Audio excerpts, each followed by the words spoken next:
Hello everyone and welcome. Then this is Hammerlock Wrestling. We're coming to you live from Sevenoaks. This is Fight or Flight. Thank you so much for choosing to join us at this time. We've got a lot coming your way, including an intergenerational tag team that could implode at any point as Majik decides to put his experience to one side and join the youth of Callum Newman. Will that break down? I have a feeling it might. And also we have not one but two UK Heavyweight Championship Tournament qualifiers. Will Kroos is going to go one-on-one with Shah Samuels, and in your main, will Muscles Mansfield start that one last run? And will he start it in a good way? He's going to have to get through Jim Diehard if he does.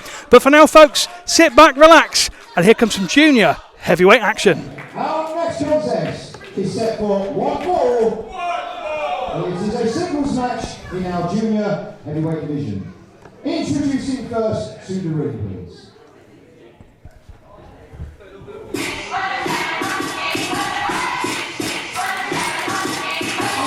Let's go,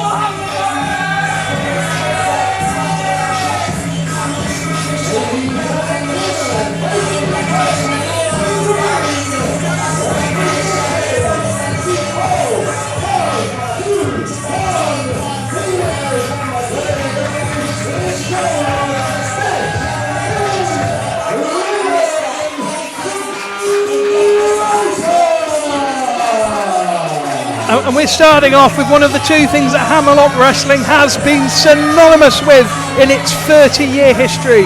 We're starting with the high flying, we're starting with the agility and speed of the junior heavyweight division. And what a showcase this is truly going to be. One of the up-and-coming stars worldwide when it comes to junior heavyweight action against someone who has been there and done that for just a few more years than him. We have our first competitor in the ring, and now introducing his opponent.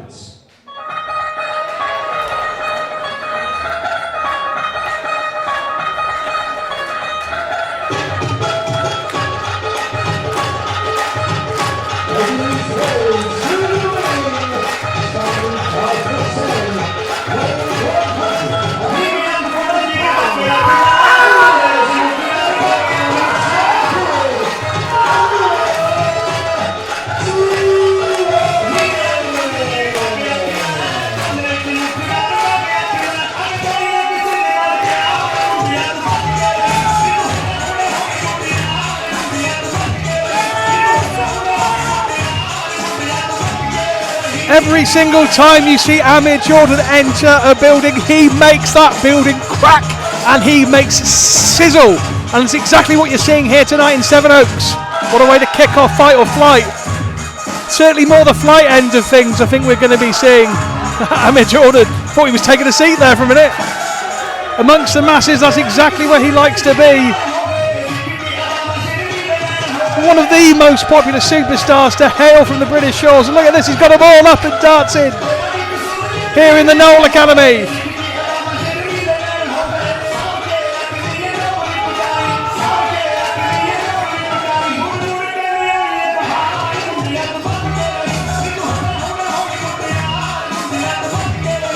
I'd be remiss if I didn't fuel my commentary partner Dean Ayas, the Twisted Genius, at this point. Who is recovering at the moment. We wish him Godspeed and we hope to see him back here as soon as possible. But I think he would say at this point that Amir Jordan was wasting energy doing all this running around and dancing when he knows he's got to have a contest. But I would say to Dean, who may not be here but he is in spirit, that Amir Jordan has a bucket, a pure reservoir when it comes to the stamina in the ring, and he can expand this and he'll be perfectly fine. This is his bread and butter. This is how he likes to get going. He likes to get hyped. He likes to get everybody into it. And the reason why he does that is because if the crowd is on his side, if the crowd supports him, it can will him over the line. And we've seen before, time and time again with Amir Jordan, in all kinds of places. Not just Hammerlock, of course, but NXT UK. Up and down the country, everywhere he goes, we've seen that the crowd fires him up, and they have been the difference sometimes. So why not? You give to the crowd, they give back. He's getting everybody up. Everybody's up. Everybody's dancing here in Sevenoaks. And why not? The serious business is going to begin in a minute. Why not have a bit of light? Why not get the crowd on your side? Why not? I don't mind telling you, this is our first match of Fight or Flight, but we had a showcase match just before we started, and I tell you, the crowd made a big difference. If they're on your side, they can help. If they're not on your side, they can really hinder you. They can get in your head. They can say things. They can chant things you're not expecting. And when they do that, it throws you off your game. So Amir Jordan, a very good psychological game he plays. Get the crowd on side. Make sure they're there to support, not hinder. That's the game. Your official is our senior official, Hammerlock, Mr. Tom Scarborough, your referee for this contest in our junior heavyweight division. And this is really... Oh, hang on a minute. Leon Slater there, I think, taking a page out of Amir Jordan's book. Well, imitation is the most sincere form of flattery, perchance, possibly.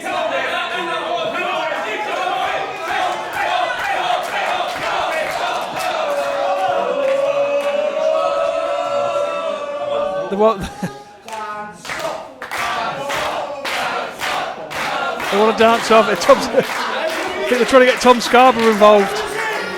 Tom Scarborough can cut there, the choreo for the music. Tom Scarborough can cut a rug if he has to.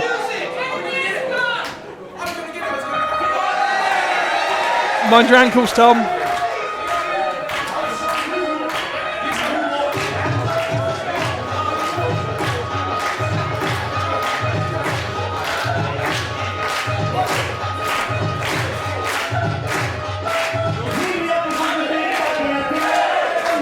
And there goes Amir, the master of how to do it. Said to Leon Slater, you do that then. No, he's turning at the same time. A little bit of a one-up.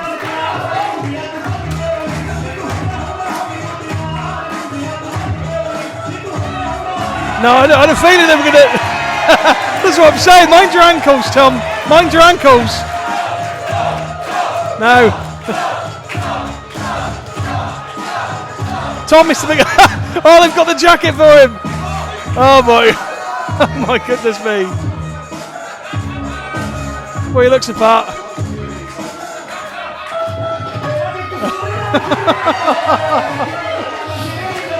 Goodness me. When you sit down in the commentary box, you never know what you're going to see to start an event. I guarantee you I didn't see it going down like this. Senior official Tom Scarborough's just remembered he's got a job to do, I think. Yeah, he's just remembered, yeah. He's here to officiate a contest.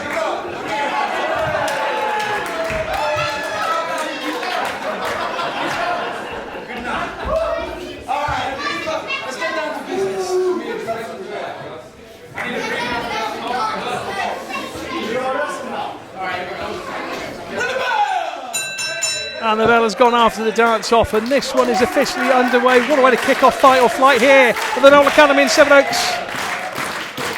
Amir Jordan versus Leon Slater, tail of the tape. Amir's giving up height. Leon is giving up weight.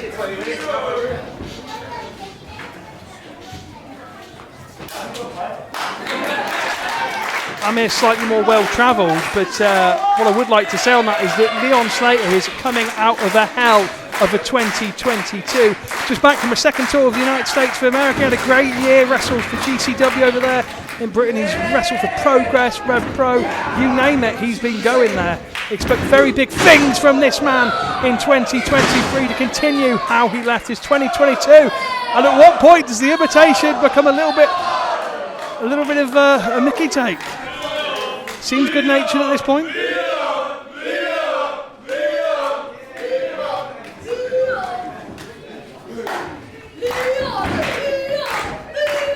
Collar elbow tight, middle of the ring.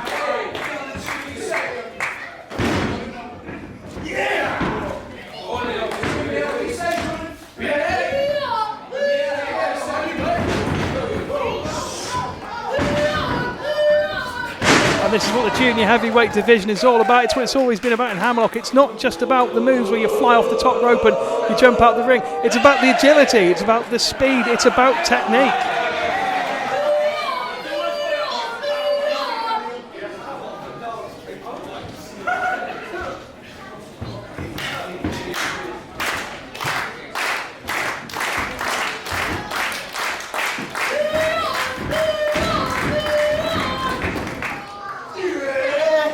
Test the strength of each other, and the thing is that Amir Jordan's at a disadvantage here because of that height differential. It means that Leon Slater has more reach to be able to push Amir Jordan down. You have to say that's why he's in this position. Could have led to a pinfall right there. It's early days. There's plenty of strength left in Amir Jordan's arms, but he's the one on the canvas at the moment. He can't stay there for too much longer. Leon Slater is proving he has the authority in the situation. Beautiful bridge by Amir Jordan. Leon Slater's just decided he's going to climb all over the bridge.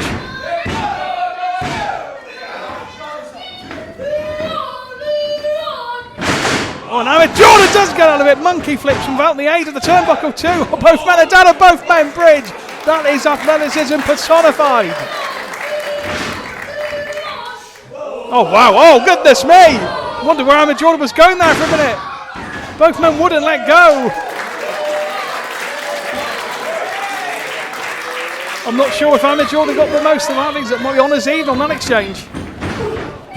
Whoa, goodness me, Leon Slater flew out of the ring, landed right on his feet. Oh, and Amir Jordan didn't take kindly to that imitation this time. And what was a good-natured contest slowly starting to break down. It's a flip over the top of the assistance of the rope, turning into a splash. Jordan, still early days in this contest, he's back to his feet.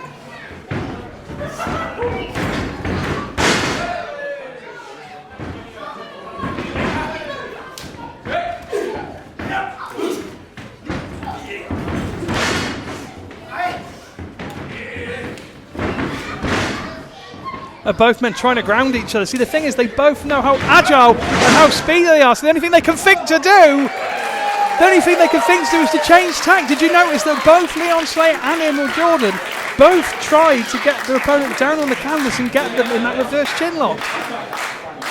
Because they're both thinking the same thing. I can't beat this man on agility and speed because it's what we're both good at. And what do you do? In a situation like this, if you have someone who you're in the ring with, let's go for a show of respect with a handshake, and instead Leon Slater just almost drop kicked Jordan's face off his head. What was that about? Well, all's fair in love and war, I suppose, but that was a bit of disrespect shown there by Slater.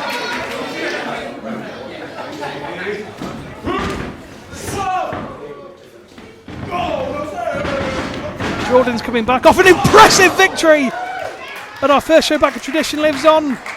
Very deep cover, got purchase as well, but barely got a 1 count. Plenty of life left in Slater. Yeah, coming off the heels of our first show back, tradition lives on for a Maidstone impressive victory for Amir Jordan there against Brady Phillips. He's looking to go 2-0 since the return of Hammerlock. Obviously, we talked a great deal about Slater, about how much he's done across the country, how much he's been doing across the world. Wow. And how much he's just done to the ribcage of Amir Jordan with that shot. Buckled him over in half.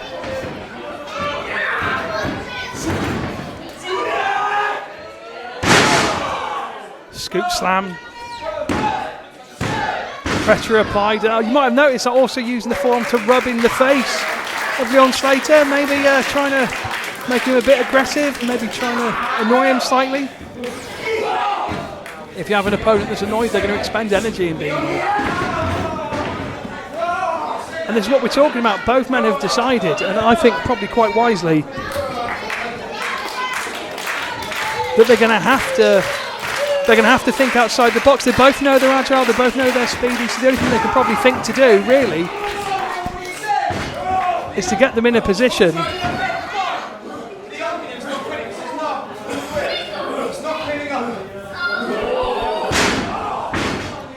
so the opponent into a position where they're trying something new, they're trying something different, they're thinking outside that box to see, right, hang on a minute, speed and agility, not going to be able to win on that front alone, what can I do?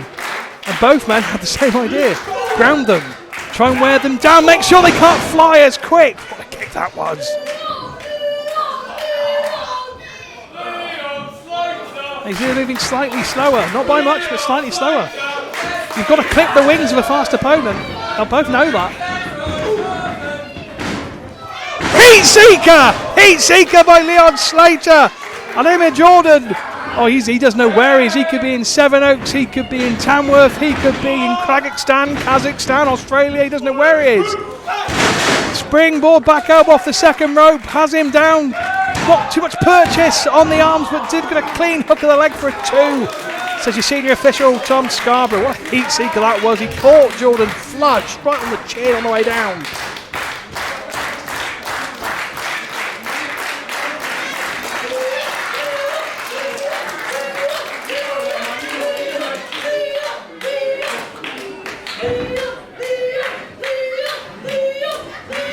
Of this junior heavyweight contest at the moment, of course, still to come. We do have the heavyweight division represented in 2 championship qualifying matches. That's to come a little bit later on.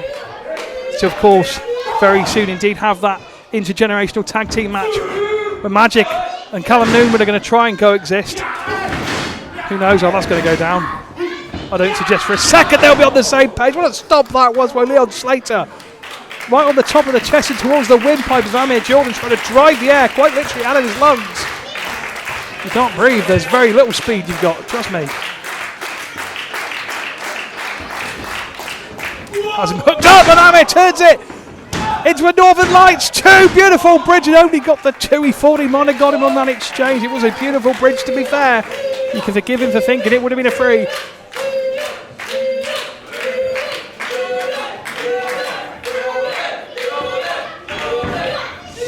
This is just showing you the measuring stick, though, isn't it, folks? It's showing you the measuring stick that Hammerlock Wrestling has in the junior heavyweight division. This is how you start a show where there is an implication with the word flight in it. I think Amir Jordan might be about to do something quite flighty indeed. Look at Leon Slater is punch drunk in the corner. He doesn't see Amir Jordan coming. And then he does with a vicious neck breaker that turns Leon Slater inside out. Has him deep hooks both legs. 2 now.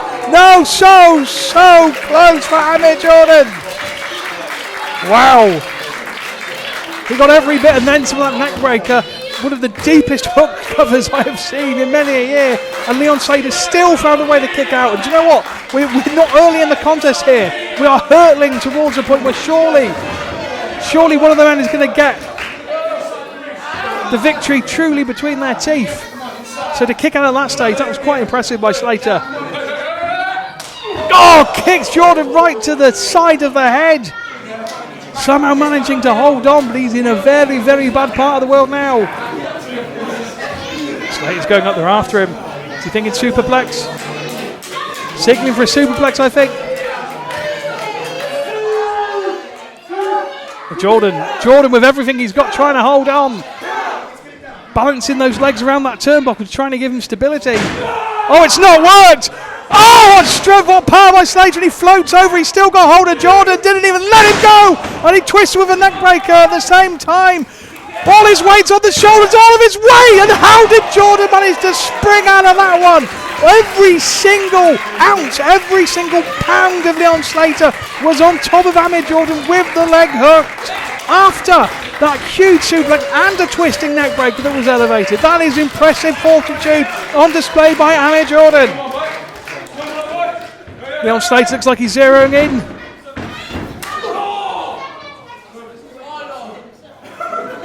But gave Amir Jordan just a little bit too much time, and now we find ourselves in the middle of the ring. And they are hitting each other as hard as they possibly can, and this is just attrition, folks. This is just who's going to go down first.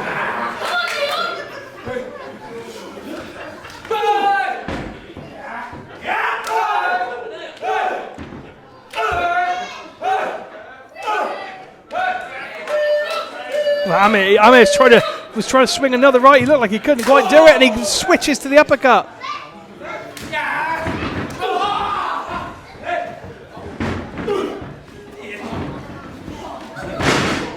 To go, jackknife cover 2.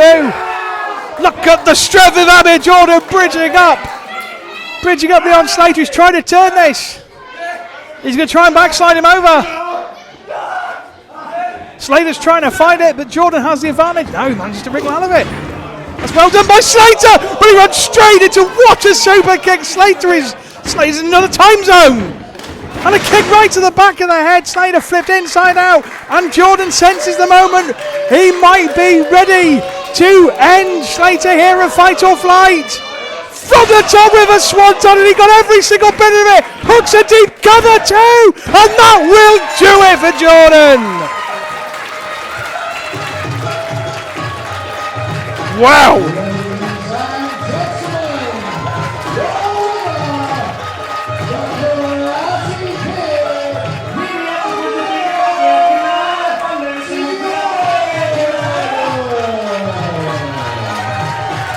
What a victory that was for Amir Jordan. There was a moment in there after that elevated suplex and that elevated twisting neck breaker that I truly thought that was it. Amir Jordan was done. I mean, I wrote him off for some reason. I don't know why. I said right at the beginning how much endurance this man has, how much stamina, how much he has in the tank, and he showed it. It was on display. It's impressive indeed for Jordan. He goes 2-0 in his Hammerlock matches since the return of Hammerlock, and you've got to be thinking, when that junior heavyweight division championship surfaces, his name has to be in that hat for it, surely. And I tell you what, don't discount Leon Slater either, because I think his name should be in the hat as well.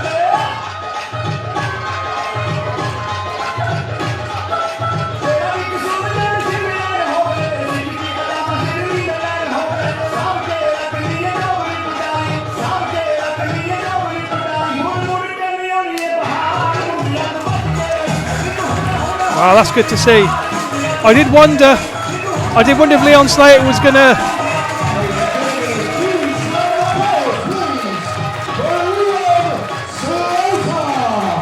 I did wonder if he was going to hug that out or not.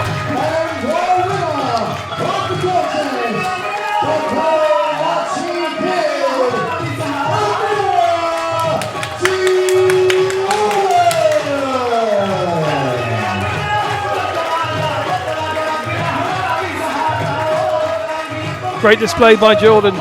Fantastic outing for him. What a statement. What a way to start 2023 for that man. Oh, he's in pain. He's feeling it. He knows he's gone through a war. But the fact is he got his hand raised, and that is what counts. The following contest scheduled for 1 fall. And it is a tag team match. Introducing first to the ring, please. Here we go. One of the marquee matches or Fight or Flight is about to come your way.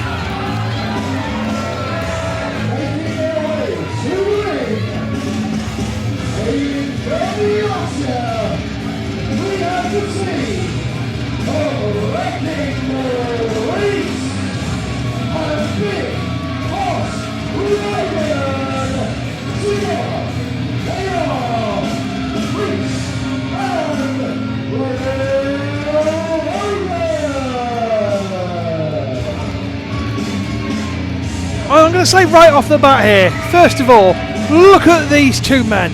Look at the size of them. They are an absolute unit. I want to get that front and centre to make sure I've told you that and I've reminded you. Because you can't quite, unless you're here live, you can't quite see how tall and how big they are. They're both in the 6 foot district. They're both heading towards 250 pounds. And I've seen them move around the ring, and they move in some ways, sometimes, not too dissimilar to Amir Jordan and Leon Slater did. They've got agility for big men, let me tell you. And they're a unit. They're a tag team. They were trained at the same place at NGW under Nathan Kroos. They're from the same part of the world.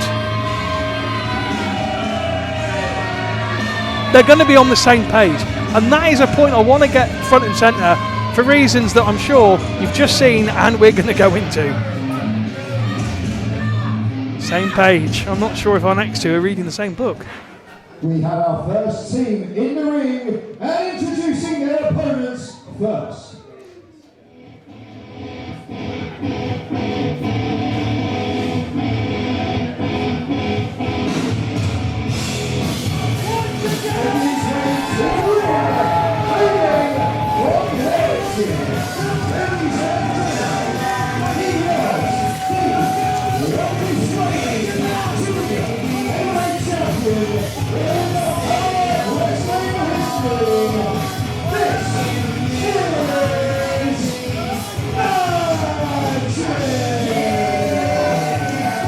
If my notes are correct, and well, some days I don't know if they are, this man is now in the 26th year of his career. He is a Hammerlock original. He was trained by Andre Baker, the man himself. And let me tell you this, watch this man. Watch him like a hawk, because he will watch you like a hawk. He studies the game. He's a thinker. He's a disruptor. He always has been. He probably always will be. And the question that we posed at the beginning, and I kind of answered, of this broadcast, and also I do so now, is I'm not sure there is going to be coexistence between Majik and Callum Newman. We saw what they were like, and tradition lives on. I mean, is it a masterstroke to put them together? Yes, I think it quite possibly is, but are they going to be able to coexist? I don't know. Majik is as wily a veteran as I've ever seen in the business. But he wants to be a winner. That's the thing you've got to remember about Majik. He might be cunning, he might be suspicious, but he wants to win matches. He's not going to want to lose this. And that puts him in the unenviable position of having to work with Newman, not against him. And introducing his tag team partner.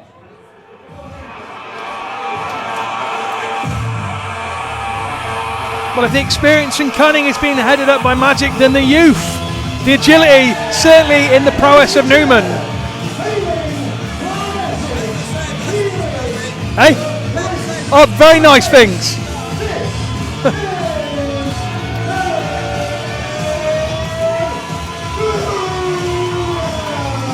Callum Newman just said to me, he hopes I'm saying nice things about him. That's what I'm paid for, son. That's what I'm paid for. Yes, indeed. And there's lots of good things to say about Callum Newman. Entering the 5th year of his career, and I tell you what, when you see this man in the ring, when you see how good he is, it is amazing to think he's only in that 5th year. Trained by quite possibly the best name in the world right now in British wrestling, in Will Ospreay. Also, Greg Burridge had a hand in that. He's a man who's been around the block a few times. From good stock, I think, is the conclusion I want to get to when it comes to Callum Newman. He's got that high-flying ability. He's got that agility. He gets that from Will Ospreay's training and the hand that he's had. And obviously from Greg Burridge, he's going to get the ability to fight. Anyone who's followed Greg Burridge's career in British wrestling will tell you that. Look at this. The Majik's already on Callum Newman's case. He's already having to go at him.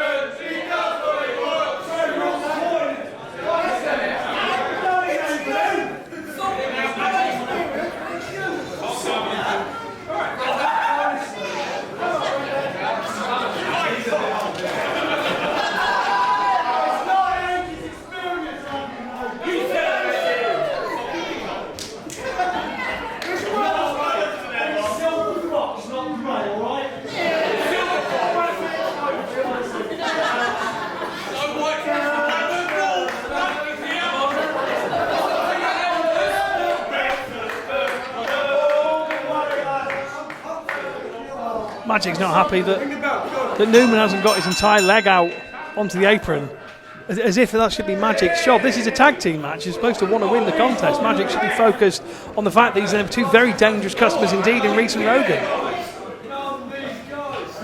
And it is Reece starting things out for Reece and Rogan. As I was saying, around that 6 foot mark, about 240 pounds. Unsurprisingly, Majik's giving up weight. Has a slight height advantage, an inch or so in it. That might not have been the wisest move. He's a vet. Oh, he's a. Well, see, I speak to, so I told you. I told you it's the cunning. That is that wild on display in the form of Majik. Slaps him, runs away, uses the ropes, then leans back into the rules for an advantage. Look at it. Majik saying, I've got my eyes on you. Poor Majik. Majik thinks he's on a 3-on-1 match. That's your tag team partner. You're going to have to use him at some point. You're going to get tired if you're in there with big men like this. And look at this, because they can just throw him around. Majik, I think Majik's just realised that it's not about the unlikely bedfellow in the corner. This is all about Reece Newman's Newman's actually jumped off the apron and he's gone and sat down in the crowd, and Majik can't believe it.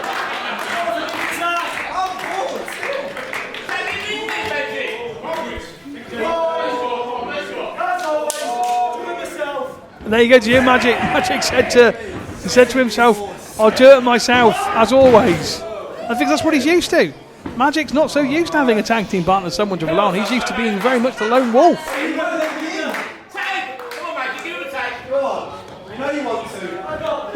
Majik and Newman both want to win this match, but I tell you what, it would seem that they're far more concentrating on existing, or in this case, not coexisting.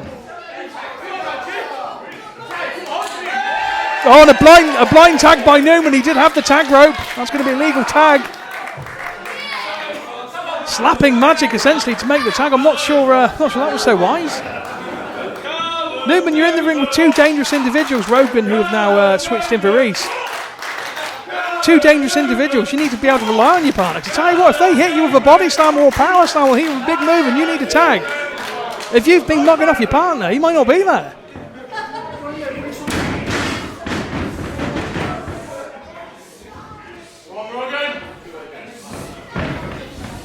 I think it stands to reason to say this, but Newman giving up weight. So the strength game is going to go to Reece and Rogan, and exactly on display right there. Look, that's it, stick and move. That's what you're going to have to do. And there's a second blind tag of this contest, and this time it's Majik tagging out Newman.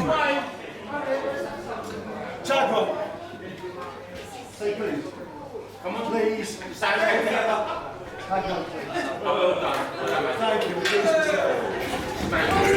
Majik telling Newman to hold on to the tag rope. Well, that didn't last too long for Newman. Can't hold on to it if he's outside the ring. Wait a minute. And Reece with a huge boot on the outside of the ring, driving Newman all the way up the stairs here. From the Knoll Academy onto the stage. And meanwhile, Fisher's elbows drilling into the chest area of Majik, and a devastating lariat to the back of the head. 2, only a 2, says your referee.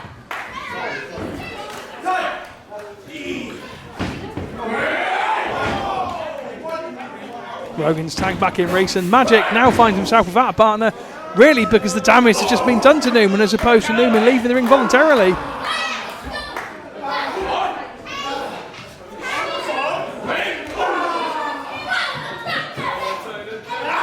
Majik, of course, known as a solo competitor in his original days in Hammerlock. Longest ever junior heavyweight champion. Oh, goodness me. Junior heavyweight, meet heavyweight. Big bad body slam by Reece. As he's trying to count to 3, he's saying, look, I'm counting to 3. I tell you what, a few more body slams like that, he might get it. God, dropping all the weight of the knee, does Rogan, right into the small of the back. Very nonchalant cover. Wily veteran like Majik is not going to be defeated by such nonchalance, you have to believe. Newman's not even on the apron.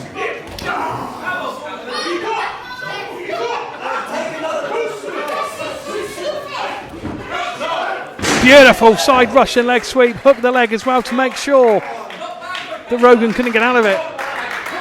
That's about as veteran a move as it gets, hooking that leg on the way down. I looked like Majik was going to try and make a tag at that point because Newman has found his way back to the apron, but he was cut off by Rogan.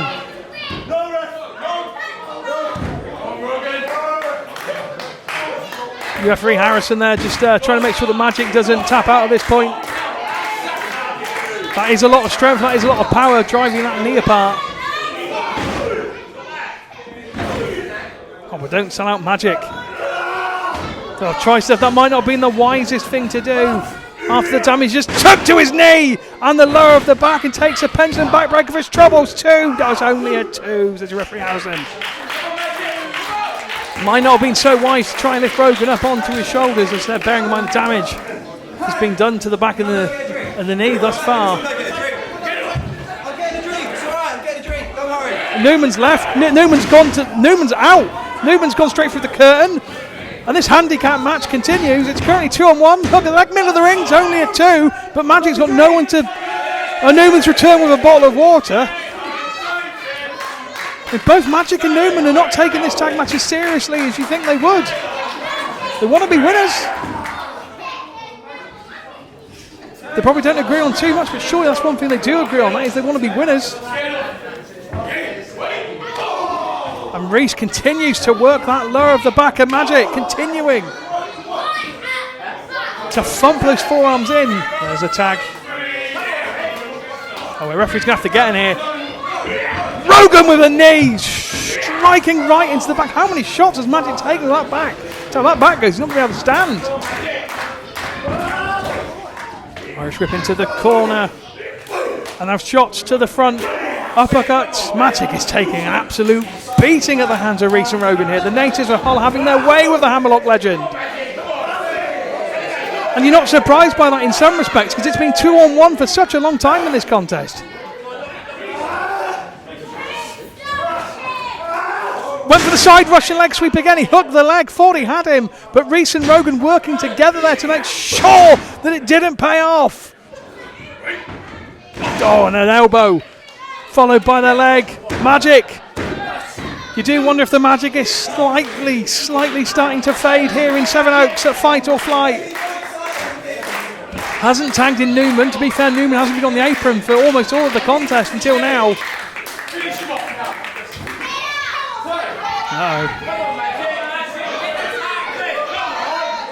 Majik is absolutely helpless to that senton splash.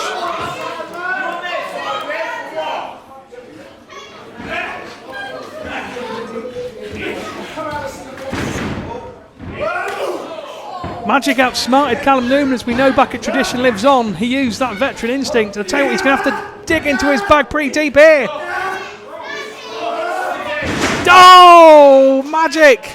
I thought Majik was about to get a foothold back in this contest, but he may well just found his foot. Well and truly out of it! 2 only! Could have gone down for 3 there, but it doesn't.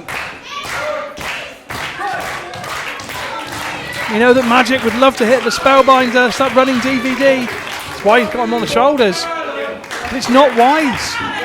We've taken so many shots to the back.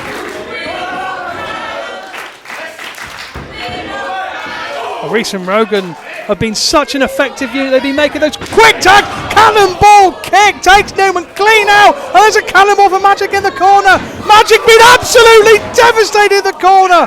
Goodness me, is there anything left of him? Hooks him over. 2. Now how did Majik get the shoulder? We just took 2 of the beefiest cannonballs I've ever seen in the corner of the ring. Newman's been wiped out by that cannonball kick. I don't even know where he is. I can't even see him. He hit the ground, and that was all I know. So Majik is well and truly on his own, and he is in a really bad place.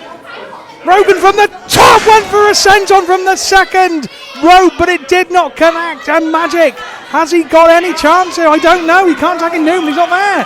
But Newman trying to get to the apron. I'm not sure how much damage he's now taken. Majik's just trying to get the cobwebs clean. He's trying to stand. Looks like Rogan's going to try and help. He's got him up. Could be thinking Spellbinder again. He's spellbinded. He spellbinded the life out of Rogan, but the thing is he couldn't just go for the cover because he's taken so much damage.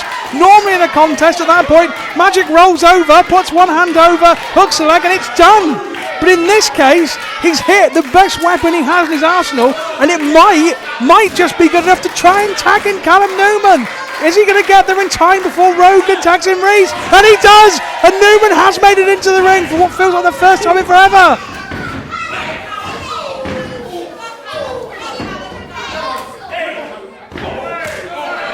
And here comes that agility, and here comes that speed that Callum Newman is world famous for. What a DDT!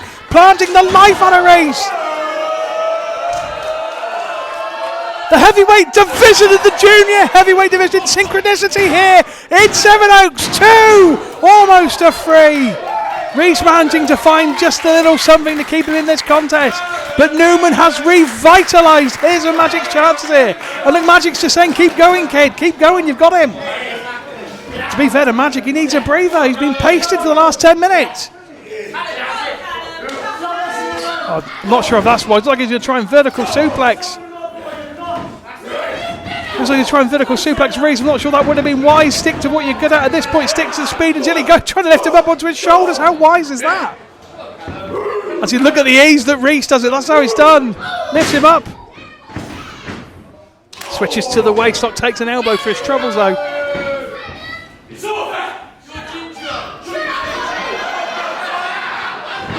Oh, he got him up, he did get Callum Newman!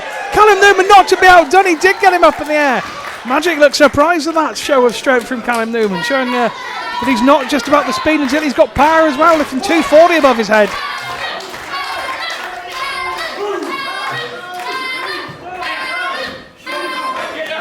Look at Callum Newman was trying to get Majik in, trying to make the tag. Reece falls into the corner fortuitously so Rogan can come straight back in. And Newman is spun inside out, lands right on his feet, kicks him with an enziguri, and surely now he could try and maybe make a tag. Majik's had a little bit of recuperation time. The crowd are willing Callum Newman on to make the tag to Majik. Comes a wow, Majik! Majik slips his hand out of the way! Slips his hand out of the way! And he's just waving off. What is this in aid of?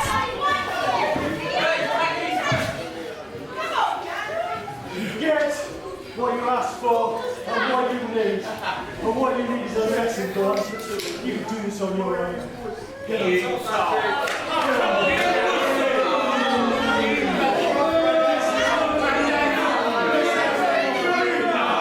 Majik is essentially fed to the wolf, fed Callum Newman to the wolves. And they've just absolutely flatlined Callum Newman under the guise of Majik, and it's only a 2. How did Callum Newman get out of that? Majik can't believe it. Majik is as surprised as we are. And the crowd are now behind Newman. Majik is incensed at ringside. He's left Callum Newman high and dry.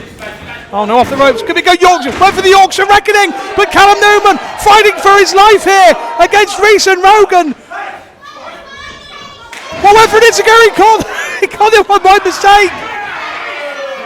Got him in the eye, caught him right, that was an illegal move, and there is the Yorkshire reckoning. Reece and Rogan over for the cover, and they've got him. And why you got to chalk that one up to Majik?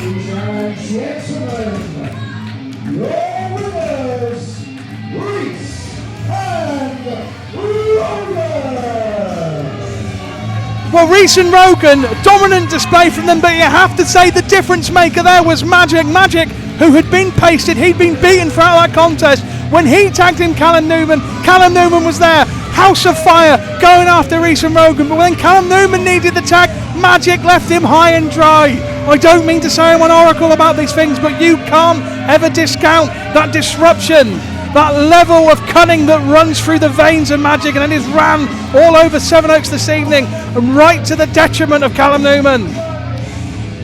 Tonight, we have not one but 2 qualified matches into the UK Heavyweight Championship Tournament. And I would just like to have a special interview with one of the contestants in the tournament for you right here, right now. And I will introduce you. This man has been a legend when it comes to Hammerlock Wrestling. He's been there right from the inception since 1993. So please give him the respect that he deserves. Making his way to the ring now. Please give it up for Adam Muscles Mansfield!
Muscles Mansfield, Hammerlock original from way back in 1993. 3+ decades in the business, one of the legends of British wrestling finds himself in Sevenoaks. He's got a big challenge ahead of him in your main event of the evening against Diehard, who's been running roughshod across anybody he's come across for, well, God knows how long, knowing Diehard. That's not to take away from Muscles Mansfield at all.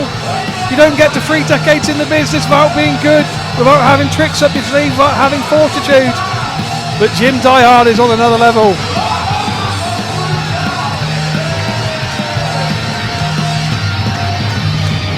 Let's see what he has to say. Within the Drake view. Muscles Mansfield. Now tonight, you will be in a qualifying match to go through to the UK Heavyweight Championship Tournament. As I just stated, you've been with Hammerlock from the very beginning. But the one thing that's eaten you away all this time has been that Heavyweight Championship. Now you can possibly do this, and it all begins tonight. Of all nights as well, this year we head into the 30th anniversary of Hammerlock Wrestling. Muscles, what's going through now? 30 years ago, in 1993, I started my journey. Who would have thought 30 years later I'll be still going? Especially in Hammerlock Wrestling. Wow, Hammerlock Wrestling! 7 Oaks, Hammerlock Wrestling back! Let's give it some, yeah? So what Hammerlock means to me? Hammerlock means to me that when I was a skinny 15-year-old kid, yeah, I didn't have no chance. But Hammerlock Wrestling gave me that chance in wrestling, yeah? Just shows you how much it is in my heart. I've even got it on my arm. Wow. And look at that. Look, see? Hammerlock blood, Hammerlock driven, yeah? Hammerlock through and through. And I'm so glad I'm in this tournament because this Heavyweight Championship qualifier, I'm going to win and I'm going to beat Jim Diehard. Wow. Well, talking about the big man himself, you will be in tonight's main event with the unique Jim Diehard himself. He's a big man. He's obviously someone who's been trained with Hammerlock as well, so Muscles, it's not going to be an easy task. Hey, it's Muscles Mansfield here. I remember the 28th of October back in Maidstone when he ran my head through a brick wall. Tonight, Jim, you're going down, mate. Well, ladies and gentlemen, it's going to be our main event for this evening. Wait a minute! From behind with a steel chair, Jim Diehard! Muscles Mansfield was just finishing saying how much he was going to try and get Jim Diehard in the main event as revenge for what happened. A tradition lives on, and he's taking steel chair shots from Jim Diehard instead. This is not just disrespectful, this is heinous from Jim Diehard. Can we get someone out here, please? Trying to crush the windpipe, trying to sap the life out of Muscles Mansfield. And finally a referee coming to try and take that chair away from Muscles Mansfield. It's windpipe. Jim Diehard still trying to swing the chair. He's got him again. Jim Diehard is an absolute maniac with that steel chair. Muscles Mansfield has taken the beating of a lifetime.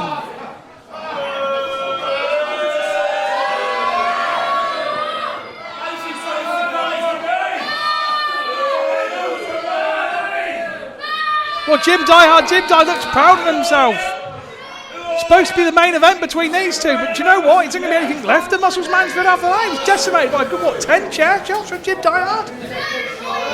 Absolutely relentless. Oh, hang on a second. Oh, wow, glad. I thought he was going back in for a second. That's some rest by lazy. There's your main event winner already. Next heavyweight champion. Biggest loser.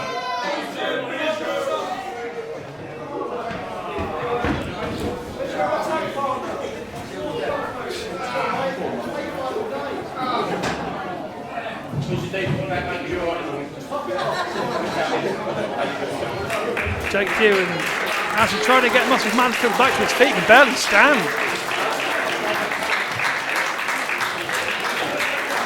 Don't help. I mean, he's got. Well, you can barely go vertical. He's bent at the waist. I tell you what, if you can't bear weight, that's gonna send some serious problems for our main event.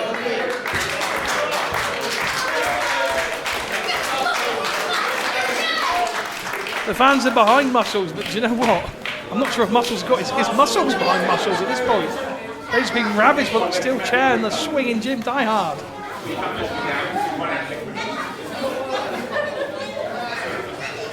I mean, help Muscles Mansfield back to the back. Took an absolute pasting from Jim Diehard for the second time in 2 events here in Hammerlock.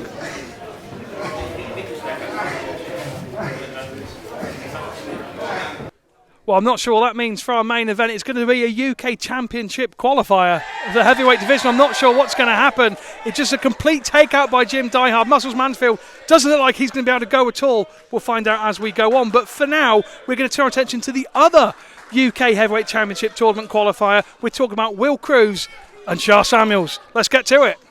We'll keep on the condition of Adam Mansfield as soon as we get some more. But for now, we now have one of our qualifying matches taking place right here, right now. The following contest for one fall, and it is a qualifying match into the UK Heavyweight Championship Tournament. Introducing first. Well, it looks like one of our Heavyweight Championship Tournament qualifiers is already over. Muscles Mansfield had to be helped to the back. If he can't stand up on his own 2 legs and his own back is working, how's he going to be able to fight Jim Diehard? Anyway, our attention turns.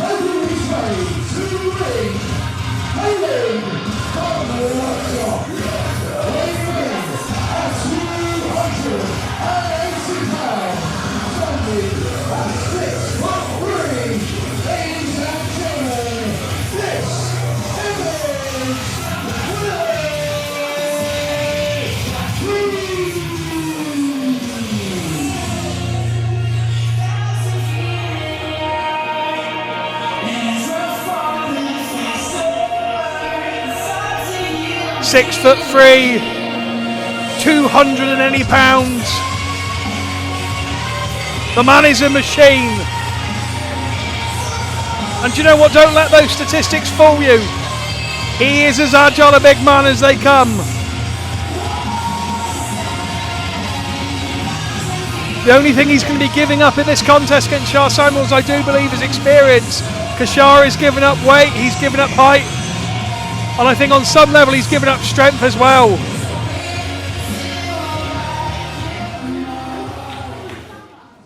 We have our first wrestler into the ring and introducing his opponent. So Will Kroos is kind of debuting for Hammerlock. Here's a man who has been around, seen it, done it, worn it, conquered it.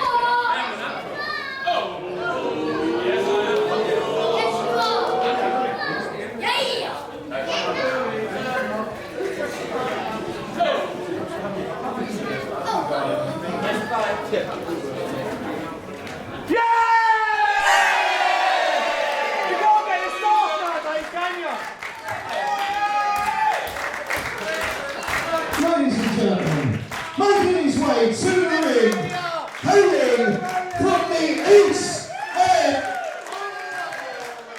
I'm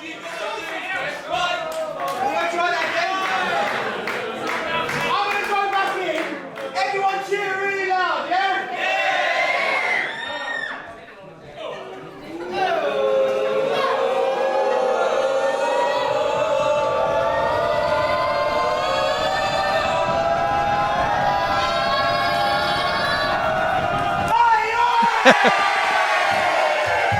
There's no Wi-Fi apparently!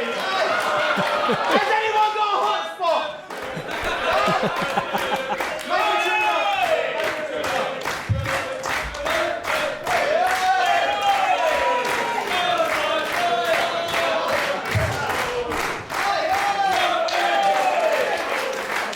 And the crowd here in Sevenoaks serenading Shah Samuels to the ring.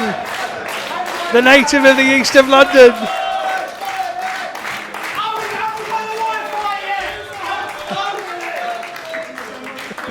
Hailing from the East End of London. Walking at 229 pounds. At 6'2", he is the East End Bizarre Shah Samuels. Shah Samuels doesn't need music to bring him down to the ring. The crowd know how he comes up. They serenaded him. The man from the east. Finds himself a little bit more of South East London today in Sevenoaks.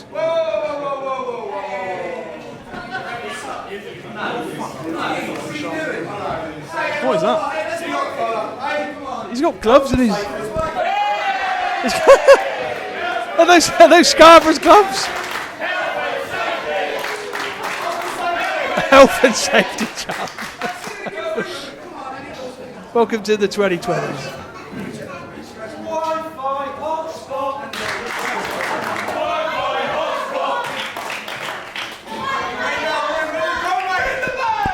Oh, it's going to be fun and games until the bell rings, and the bell has rung. And this UK Heavyweight Championship tournament qualifier is underway. The first of hopefully, possibly, two this evening after an update at some point on Muscles Mansfield. Took an absolute beating at the hands of Jim Diehard just moments ago. Just to reiterate that tail of the tape, Kroos is 6'3", the Samuels is 6 foot, 280 pounds to Kroos, 229 of Charles Samuels. So he is giving up height, he is giving up weight, but 15 plus years in the business for Shah against the 6 years of Kroos. So you have to balance those out. What is more important? You could argue that height and weight is important, but then of course with the experience comes the ability to know exactly how to deal with a larger opponent or a smaller opponent. No, you don't have to be the biggest dog in the fight to win. That's not necessarily how it works. But I'll tell you what, having the height and having the weight advantage is going to come in very handy for Kroos, because Shah is a very physical competitor.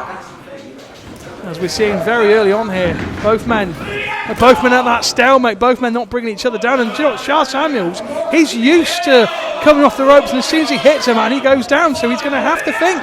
This is where that experience is going to have to come in. He's not going to be able to do it on power alone.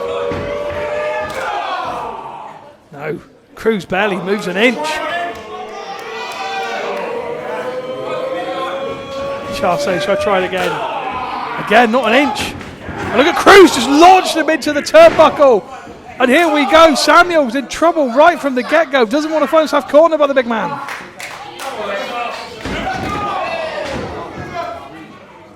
Oh, look, Shah straight to the high point and uses it to his advantage, climbs the second turnbuckle and takes down Kroos. That will work, and that is that experience, let me tell you. It's not necessarily just about that height and weight differential. Sometimes it is really about how you use it. And Shah clearly thought, right, I've got to get him down. How am I going to do it? Elevates himself, bam. He's now in a position where he can try and control the pace of this match.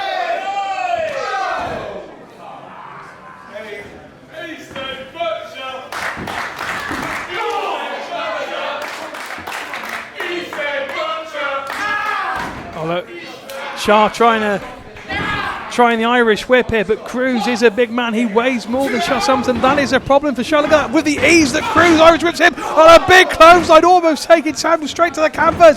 Could be a second one in the offing, and yes, the Eastern Butcher in real trouble. Bam! Hits him. LDK, that splash lariat senton combo, and Shah Samuels rolls to the outside of the ring and he falls to the floor. Didn't even land on his feet. That is the devastation that Kroos has brought to the door of the Eastern Butcher. I tell you what, Shah's coming off a huge win. Let's not discount. Shah's on the floor at the moment. Let's not discount what he's been doing. In the last time we saw him, he took out Doug Williams.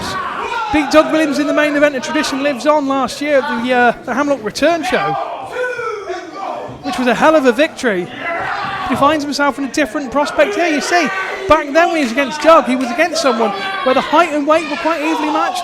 The experience was quite evenly matched. Doug has a little bit more, but it was more even. This is completely different. Shah is in a different situation. You can see we're straight to the outside, and we're talking about fighting and getting gritty and getting dirty. Not really so much in that Doug Williams contest. That was more about technique, because you tell you what, Doug Williams did not do that to Shah Samuels. Back in Maidstone, Kroos spins him in that backdrop, drops him right on the side of the apron, one of the hardest parts of the ring. Wow. And Kroos is he's looked over at Tom Scarborough, who's counting as if to say, I don't care if you count, pal, I'm going to hurt him. Although this is a qualifier for the championship tournament for the UK heavyweights here in Hammerlock, I should just say that is not the same as the championship match. So disqualification and countouts are in effect, hence why the senior official Tom Scarborough is counting. And I tell you what, Shah Samuels might be counting how many seconds, how many minutes he has left in the contest if he keeps taking those kind of shots from the native that works up. Hooks the leg, got purchase on the shoulders. It's only a 2 though. And Kroos trying to squeeze the life out of Samuels. And you know what, this is a wise strategy because again, I've said how agile Kroos can be for a big man, but we have to not discount that Samuels, he does weigh less. And that is going to come into play when it comes to moving around at speed. So Shah is probably going to be the quicker of the two of them. So for Kroos, he's going to want to keep relying on that power game, sap the energy from Samuels where he can, stop him from getting into this contest. That's what he's tried to do. And there you go, once more. Shah was getting ahead of steam, he was bouncing off the ropes. Bam, here comes a back elbow, and he's on his back, and he also back down for a 2.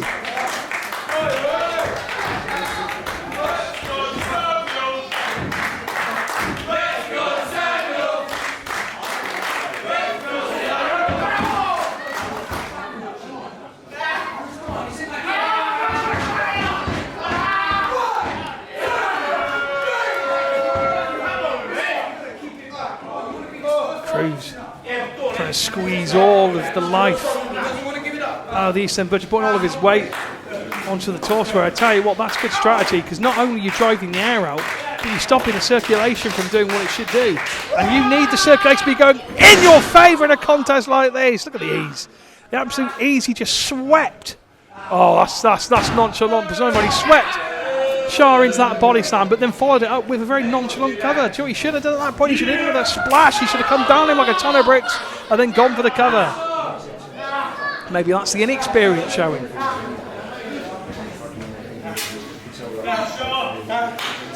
Shah looked like he was trying to get to the ropes or try and get some movement going. I tell you what do you do when you're in a position like this for Shah Samuels? What do you do? You know, obviously about digging into your bag of tricks, but what tricks are you going to be able to pull out? He ducked him twice, and the third time he comes and he gets him. And maybe that's what he has to do. Maybe he does have to rely on the speed and agility that he does have over Kroos. He might not have much over him, but he has just enough. He's going to have to dig into that, then use the power game, and that's what he's doing. The Kroos just pushes him away.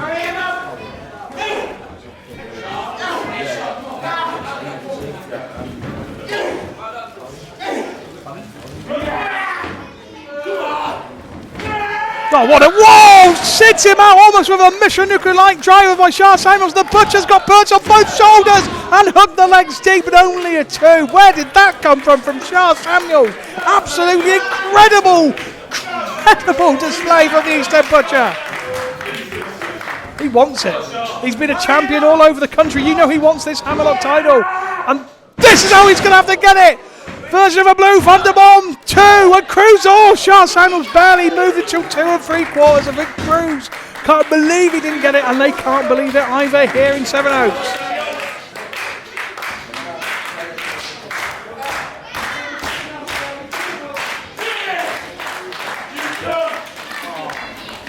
Back up, uh-oh. Let's go for the crucifixion. Crucifix is reversed by Shah. Using that experience, using that slight edge of agility that he probably has over Kroos. Blocks the crucifix and hits it with a strong lariat, and down goes Kroos. Shah's on the second rope for the second time. Hits it with an elbow drop from way up high. Hooks the leg. He's over 2. No! Kroos pushes him out of the way. Huge elbow by the Butcher. Not enough on this occasion.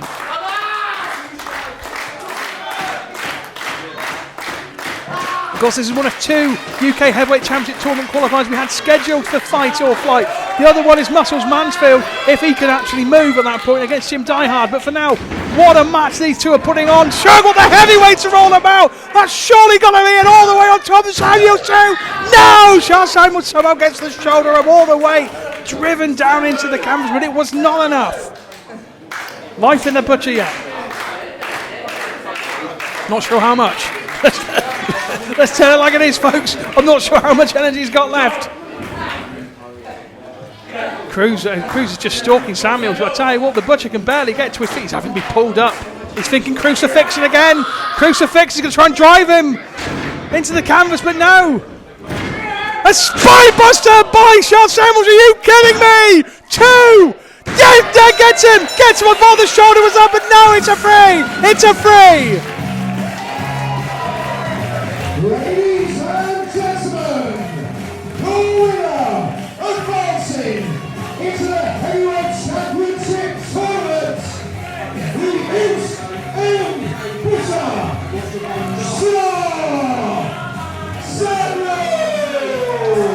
What a display from the East End Butcher. He took out Doug Williams, and tradition lives on, and here tonight he has survived an absolute storm and barrage from Will Kroos, who, tell you what, came very close on more than one occasion to putting the Butcher away, but no, it is Charles Samuels who moves on in the UK Heavyweight Championship Tournament, and as Charlife breaks out here in Sevenoaks.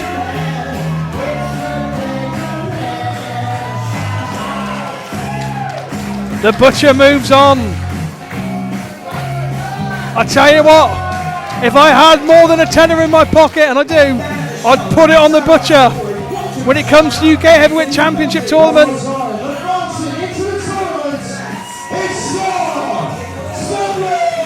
He's got the power, he's got the experience, he's got the strength. Surely the East End Butcher would be a shoe-in for the tournament when it happens.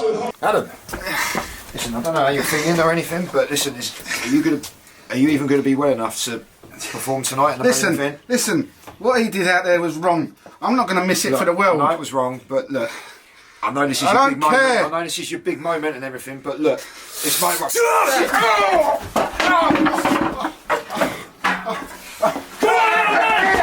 You really want some of this, player? You want to still want to do this to you, Mansfield? You still think you can fight me tonight, yeah? You ain't in my league, Mansfield.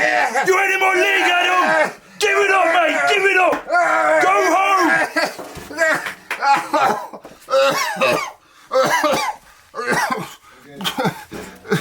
The following contest, scheduled for 1 fall, is a triple threat match in our junior heavyweight division. Introducing competitor number 1.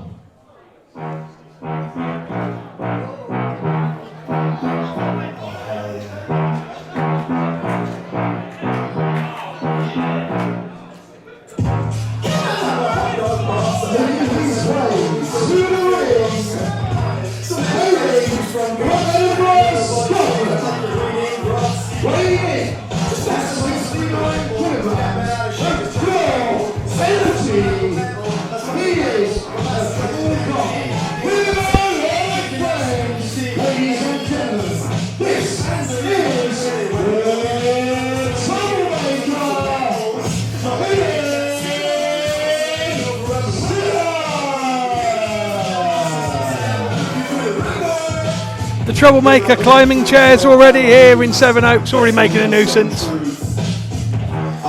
As we turn our attention indeed from the heavyweight division back to the junior heavyweights.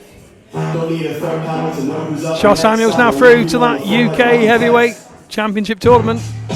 Still have no idea if Muscles Mansfield is going to be cleared, or whether even if he is cleared, whether or not he's going to be able to make it to that main event against Jim Diehard. But for now, we do turn our attention to this triple threat match in the junior heavyweight division itself. Troublemaker Ian Skinner in the ring, coming off a huge fatal 4-way victory. And tradition lives on back in October.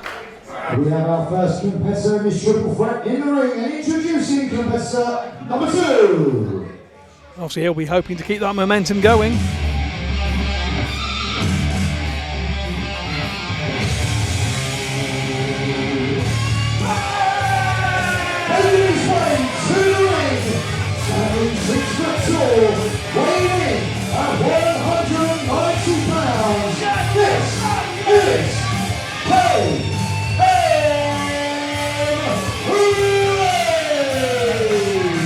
Making his debut here in Hammerlock, a man who's currently training in the business down in Catch 22.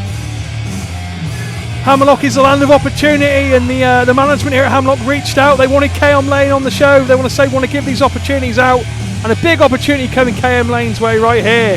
The spotlight firmly shining here in Sevenoaks for him.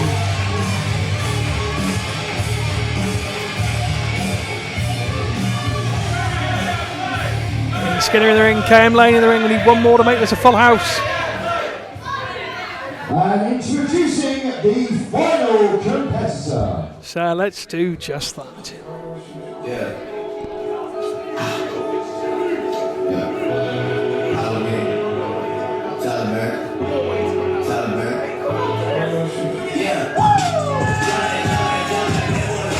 Ladies, ready to the ring. 5'7", weighing at 160 pounds. Only from right here in Summer's Kids. Ladies and gentlemen, this is just the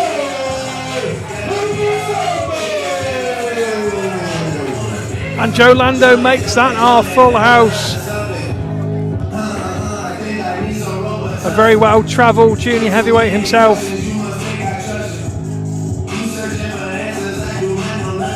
Competing in many countries. Is considered a future star of the junior heavyweight division worldwide, not just here in the UK. So expect big things from Joe Lando. In fact, expect big things of all three of these men.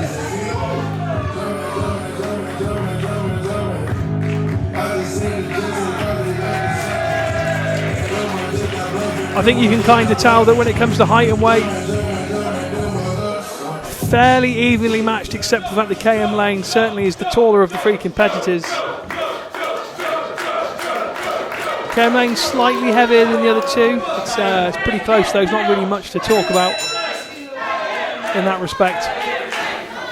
Experience does go to Joe Lando. He's got a few years over the other two men in the ring. Ian Skinner starting out.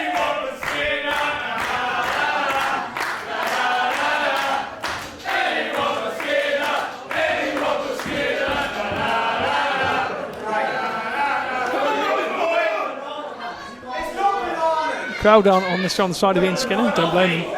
I'm not wearing bananas.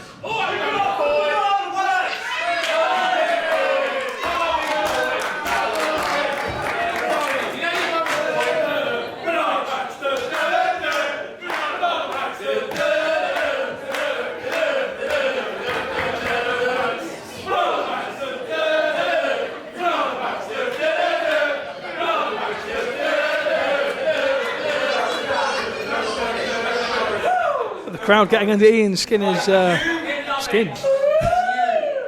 Normal wrestling match. Give him a sack.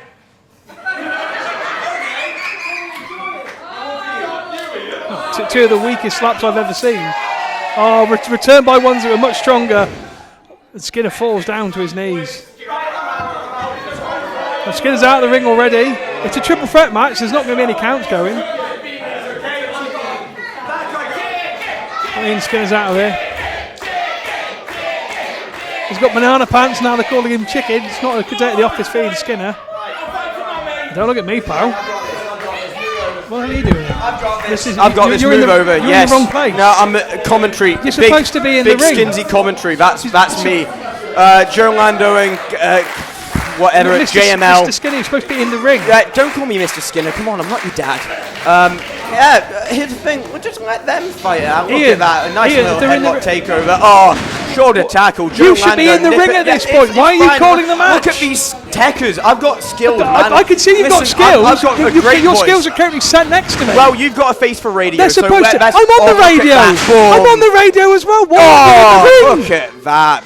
Right. Oh, go. Very Matrix athletic. go. Very Oh, athletic. off we But go. why aren't you in the ring doing it as well? Well, because I'll do it in my own time. Yeah, come on. What are you Kill each applauding? other. You're supposed to Kill be in each other. there. Kill each other. Come You're on, trying to kill each other. Right, hey, come on, hey, no, hey, guys. You should have sat down. Guys. Just shut up. What are you going to do, disqualify me? Come on. Hey, just rest. That is a good wrestle. point. Okay. You can't be disqualified, to be fair. Ian Skinner's decided to leave the commentary booth. Well, we made use of that second headset this evening, and now they've all.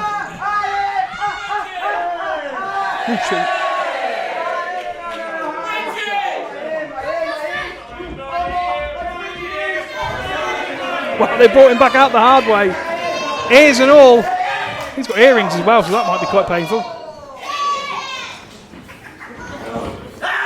Well, Ian Skinner could be the first person, I think one of the first people, certainly in the history of Hammerlock. Oh, Joe Lando right over the top of lads, right on his feet, throwing himself like a javelin right at the head and the neck of Skinner. I was going to say Skinner might be the first person in the history of Hammerlock to commentate on the same match that he then won, if he goes on to win it. But that now looks slightly less likely than it did a few moments ago. It's Joe Lando at the moment on the inside of the ring with the upper hand on Skinner. Oh, he's trying to tie both legs. There's a standing figure four almost, and KM Lane there. Oh, he's got KM Lane at the same time. He's got both of them. Well, my understanding is if one of them taps out, the match would go to Joe Lando because he's the one administering both submissions. Well, KM Lane trying to make sure that doesn't happen. And it's broken up in a hurry. What an exchange. I mean, it would have been nice to call the first exchange, but Ian Skinner was here trapping his mouth off. Complete disrespect to your opponents, not even be in the ring. What a springboard shot that was by KM Lane. Takes down Lando over the cover, hooks a leg. 2! No, only a 2. Skinner did observe though, no disqualification. So, can't be oh, he went for a crossbody on KM Lane the same way. Didn't work.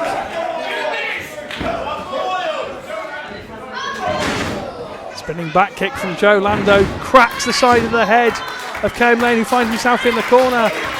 Skinner's in the corner, KM Lane's in the corner, and Joe Lando very much on the ascendancy here in Sevenoaks, running elbow back and forth. KM Lane's wise to the second one, to flip over from Lando. Goodness me, the athleticism of this guy. Oh, he's using his opponents to hit his opponents now. Oh, rolls forward, kicks off for a DDT combination. Joe Lando is absolutely bossing things here at the moment of fight on flight. He has chosen to fight and he's chosen flight. Wow, that's insane by Lando, and it's only a 2. I tell you what, for the spectacle, it deserved more than it got, didn't it?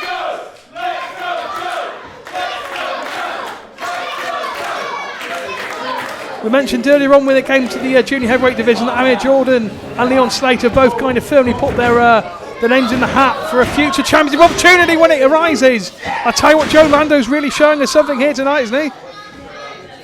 He wants in on the action just as much. Oh, a twist of the neck from Skinner.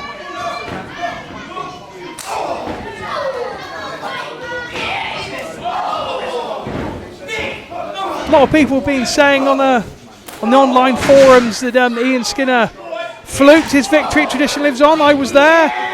I'm not going to completely disprove that in the way he won that fatal 4-way, but he did win. So if he can win this triple threat, it might go some way to putting those doubters in their place.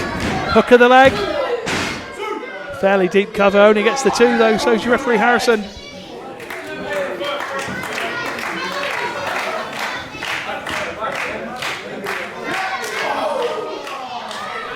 KM Lane's recuperating on the outside of the ring, so that leaves us in the ring with Joe Lando, who's been placed on the top by Skinner, who's going up there after him. Oh, wait a minute. Thinking superplex possibly from the top. Uh-oh. What's KM thinking? Oh, no. Oh, no. Oh, it's a long way down. That is a long, long way down for Joe Lando and Ian Skinner. Great move by KM Lane, taking both of his opponents out at the same time. Very resourceful. Thing is, though, how much does that take out of him? He was already recuperating on the outside of the ring. Can KM Lane mount an offense? Can Joe Lando? Can Ian Skinner? It's a triple threat. Someone's got to get a foothold here.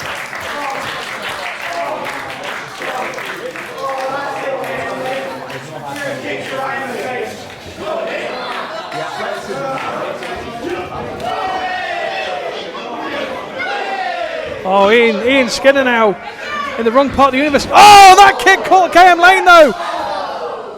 Everybody's kicking the living crap out of each other. Oh, they all kick each other. They all kick each other's heads off. Oh, well, let's just call it honours even. Let's call them all winners after that. Well, who's going to win this? Just kicking each other's heads off.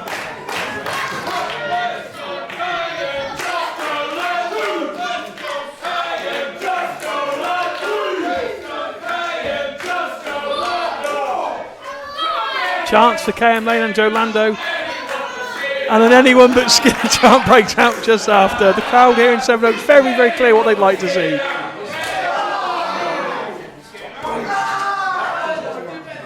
Oh, goodness me. And poor Skinner's just taken the chop so much he just crumbled to the canvas. It's not unwise strategy by Lando and Lane to try and take out Skinner, to be honest. You know, working together in a triple threat, it's not the stupidest of moves. You get one person out of the way, suddenly it then becomes a one-on-one. You increase your chances greatly.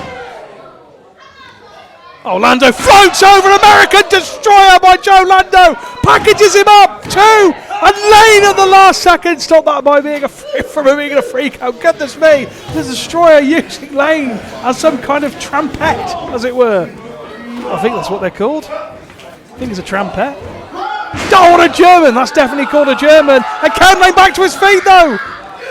And it goes for a German of his own, and Lando lands right on his head, flipped right over, and this could be KM Lane's moment. What an opportunity cashed in this would be!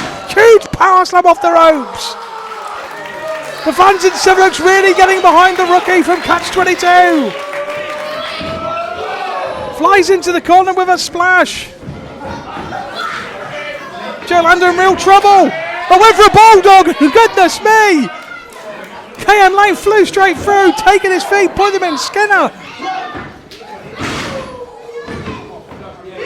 And KM Lane with that spinning heel kick smacks him off the ropes. Lando just got enough energy to roll to his knees to stop KM Lane from covering there, but KM Lane zeroing in here. Do you think of that springboard spinning heel kick that he loves to hit? Is that what he's going for? Yes it is, and he catches Joe Lando right on the temple. Lando wiped out, and there's Skinner with the Disney Plus, and he covers Lando, and just like in Maidstone, he's done it again. Ladies and gentlemen, your winner, KM Lane was looking for that springboard spinning heel kick. He hit it, cracked Joe Lando right on the temple, and once more for the second time in 2 contests, it's Skinner hits that Disney Plus out of nowhere. 1, 2, 3, covers the man he didn't even hit. But I'll tell you what, it's difficult to like the man, especially when he just jumps up to the commentary desk like that. But he's won 2 matches in a row in the junior heavyweight division, and they were multi-men matches.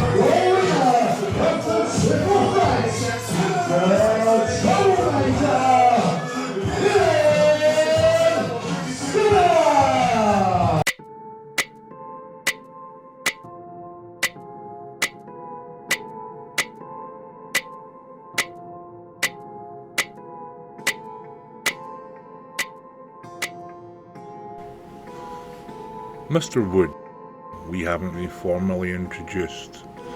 Consider me an interested party.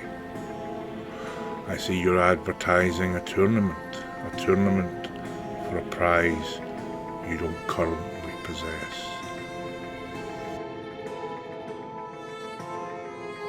I would advise you to cancel that tournament.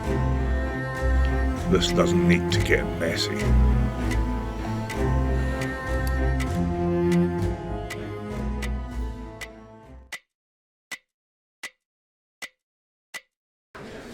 The following contest is a singles match scheduled for 1 fall. Introducing first to the ring.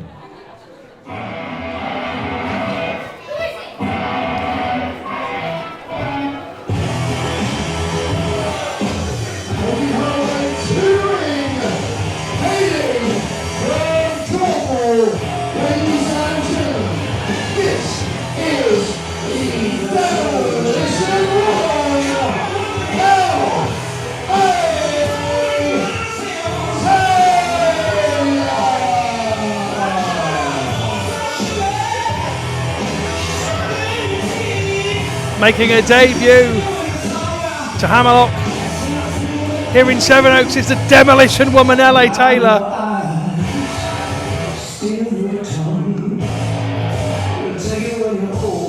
When this match was announced, I did a bit of research on LA Taylor, and I did find like a YouTube type video, and literally she's called the Demolition Woman, and I watched that clip, and it looks like she's absolutely like living up to that moniker.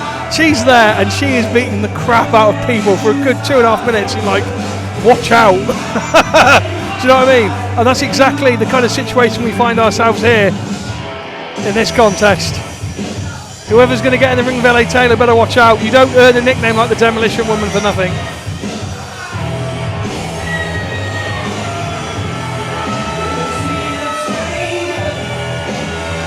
The second match of the women's division here in Hammerlock.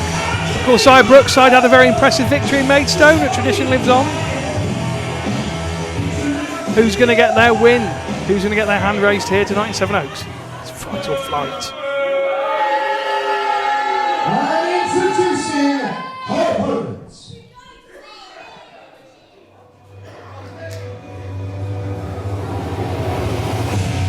Waking up to ash and dust. I wipe my brow and I sweat my rust. Bringing in the chemicals.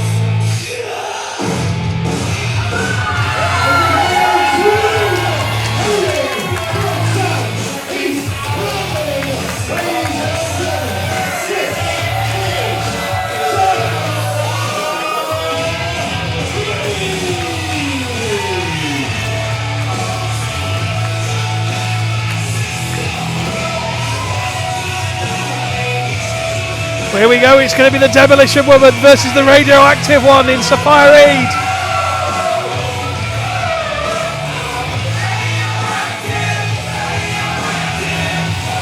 Straight off the bat, let's tailor this one up and say that the height weight differentials absolutely favour the Demolition Woman, as you'd expect with a nickname like that. 6 foot, 200 pounds of the Demolition Woman against 5 foot 4, 120 pounds of Safire. It is a mismatch on paper.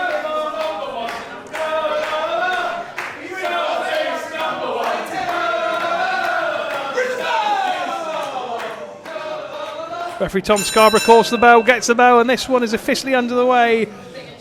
The second match of the women's division here in Hammerlock. And Safire Reed's noticing the height difference straight away. Looks determined, looks ready for a fight. It's going to have to be. Oh, an elbow tie up. But look how deep Taylor has it in. And just pushes away, just shoves her away. And Joe, that's exactly what you can expect. She is well versed in traditional Cornish wrestling, obviously, from being from that part of the world. You watch the way she moves, watch the way that she grapples, watch the way that she pushes off. It's very fierce, it's very kind of rough and ready. It's not as finessed, it's very kind of like, Urgh. So there you go once more. Not just a hip toss, but kind of like a hip throw. And Safire Reed's going to have to do very well indeed to get out of the way of those shots. Can't really afford to be grappled at any stage in this contest where she can. Stick and move, I think, would, as Dean would say. Goes for a hip toss, but it didn't go anywhere. Taylor made herself dead weight, led right on top and straight back on the advantage.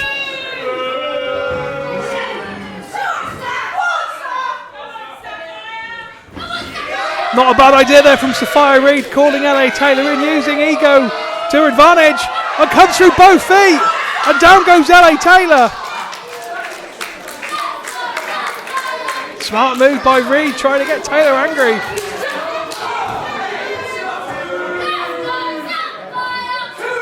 When you're giving up weight, when you're giving up height, you've got to think, what can I do?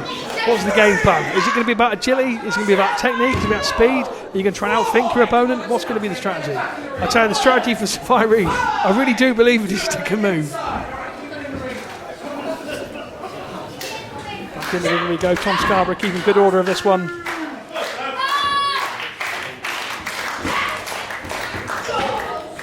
Off the ropes, off the ropes. She bounced into that side slam. She bounced her into it. That's technique, that's power, that is scary. 1, 2, nonchalant cover, and Safire Reed almost succumbed to that early stage. Now she's got a fight left in her yet though.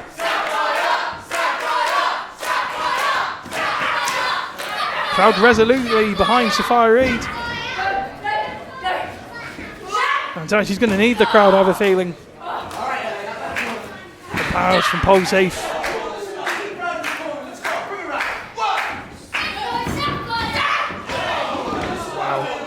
That's his absolute dominance. She's basically swung her around in a circle and then wham! Straight into the turnbuckle. And the native of Polzef is having her way with Safire Reed here at the moment. Scarborough's getting in there, almost getting a count of 5. And you know what? Taylor didn't even look at Scarborough. She was just listening to the count and she didn't care, I swear.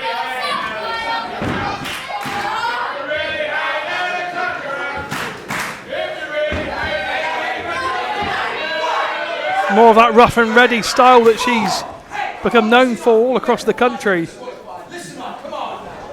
Scarborough there, man, admonishing, saying, you've got a 5 count, you've got a 5 count. I tell you what, she is sticking just about to the 5 count. I don't think she cares. She's bending every single rule we've got here to try and gain an advantage. And you know what? She doesn't really need to gain the advantage using that. She's got the power alone. Go on, Irish whip! Reed left her feet. You see that? She left her feet as she was swung in, as she hit that top turnbuckle. Her feet left the ground. That is supreme force being dealt out here by the Demolition Woman.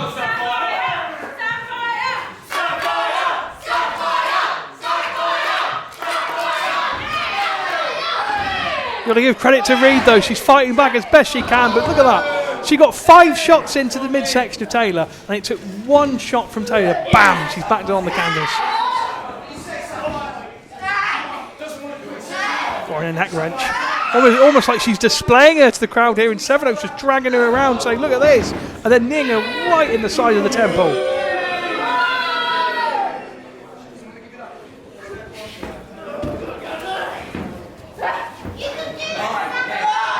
Still to come, we may well have a main event for you. We're not quite sure at this stage. Muscles Mansfield hoping, I presume he's hoping to get back in some kind of walking shape to be able to at least get to the ring to face Jim Diehard in your second of 2 UK heavyweight tournament qualifiers. But for now, it's LA Taylor being dominant against Safire Reed. And the native in South East London has had a world of pain presented to her from what is so far been a very, very impressive debut from the Demolition Woman.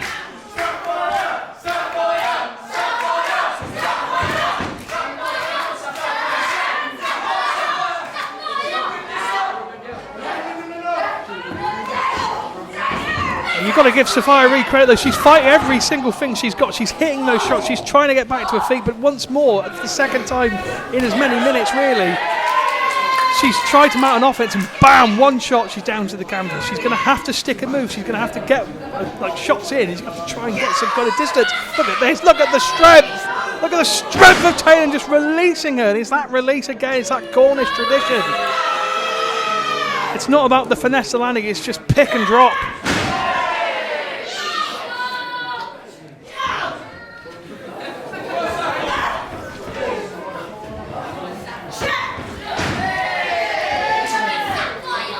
Reed floats over. This could be a moment. We said she had to stick and move. Well, this is certainly the sticking and the moving part. Kick to the midsection. She's got to try and get the advantage. She's got to stay on her where she can. Kick right to the side of the head.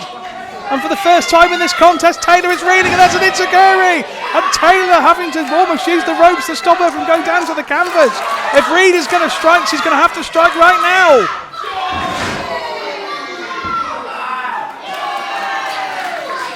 Explodes the drop kick. Taylor in trouble. Reed on the ascendancy now for the first time in this contest.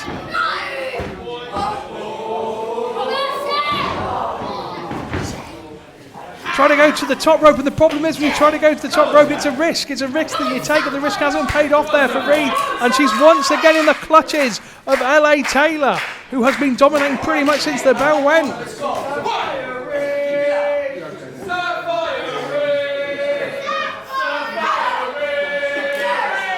Now Reed trying to, once again, trying to mount an offense, but it's so hard for her. Look at this. She can barely move Taylor around. Well, she comes back with a clothesline though. Taylor wasn't expecting it. Reed gets the shot in. What can she do now? Has she got anything left? She's been beaten since the bell's gone. She's going over for the cover, but it took a very long time to get there. What, only a 2.5. Maybe if she was able to get the cover quicker, she would have got more, but she was too far away after the clothesline hit.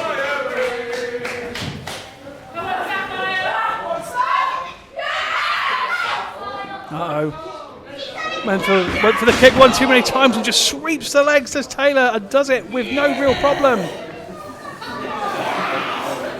Lift her up. Oh, she lifted her. Look how easy it was to lift her up as well. So easy. Got her in a waistlock, and that is reversed very quickly. Broke out though by Reed.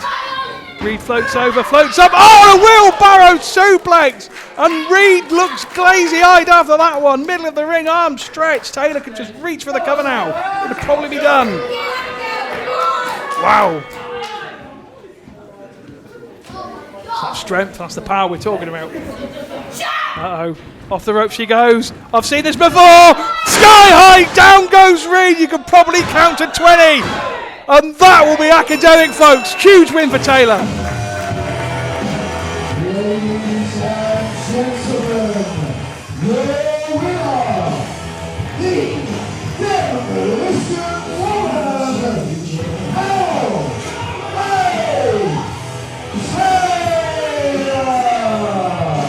Well, demolition by name, demolition by nature.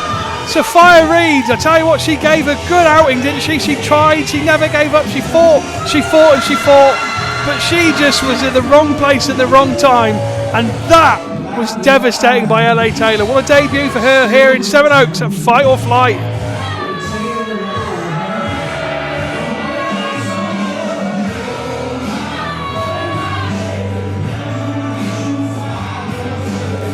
You have to say in the end, it's a dominant display by Taylor. It's a plucky outing for Reed.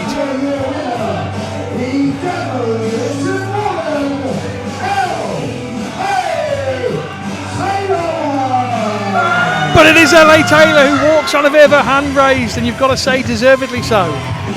As announced earlier on, we will be returning back here to Sevenoaks on March 25th. It will be locked in. We've already been told that Paul Tracy will be here, Zy Brookside will be here, and Eddie Dennis will be here as well. It's going to be quite something. Tickets will be on sale, presumably by the time that you see this footage. So go on the Facebook page, go on the Twitter page, go and get your tickets for your next Hammerlock show. Get them right now.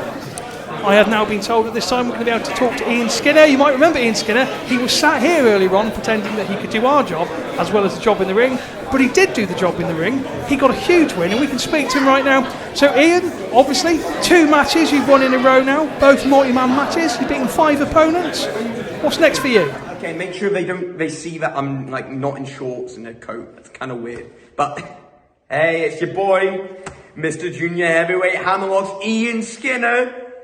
I've beaten 5 guys in 2 shows. Who else has those statistics, huh? 5 guys. Speaking of 5 guys, I'm not on that heavyweight diet yet, but I am a little bit jealous that everyone's talking about the heavyweight contenders for the championship. However, no one's speaking about the junior heavyweight championship. And I feel that there's only one person who, statistically, that championship belongs to. Mr. Example A, B, C, D, Ian Skinner. Hey, look at it. I'm happy to, win that championship in my own way. I'm happy to contend for it if you want me to do so, if you're not going to hand me it. So I'm going to welcome all comers. Hey, come to my house. Come to Junior Heavyweight Hammerlock. Get to join in. If you want to step up, you're going to get knocked down. Drowning Pool, 2004, from the Punisher soundtrack. Ian Skinner there with some interesting words. It's always nice to get the thoughts of people here in Hammerlock, and he's a bit of a cocky guy, but he does have 2 big wins under his belt, so we're going to have to see where that goes. But for now, we're getting back to business, and this is real business, because we're about to find out if we're even going to have a main event. Has Muscles Mansfield recovered enough from the attack from Jim Diehard earlier on? We're going to find out momentarily. So hopefully, to announce the main event, let's send it right to the ring. It's Jake Pugh. Ladies and gentlemen, Sevenoaks Hammerlock Wrestling, it is now time for your main event of the evening. Or is it? But the question is it going to be a main event? Well, I'm excited, but I don't even know if he can walk. Are you ready? I mean, it's a big build from Jake Pugh, but we might not have a match. It's a singles match scheduled for 1 fall. And this is a qualifier in the UK Heavyweight Championship Tournament. Introducing first to the ring, please.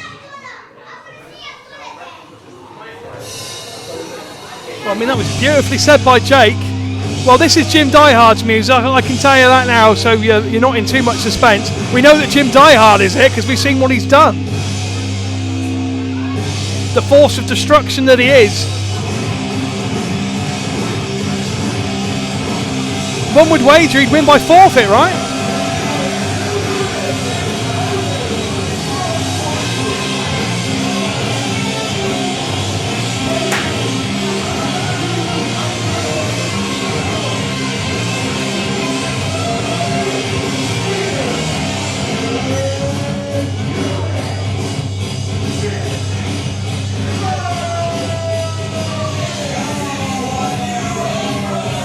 We saw what he did to Andy Wilde in Maidstone, and tradition lives on back in 2022.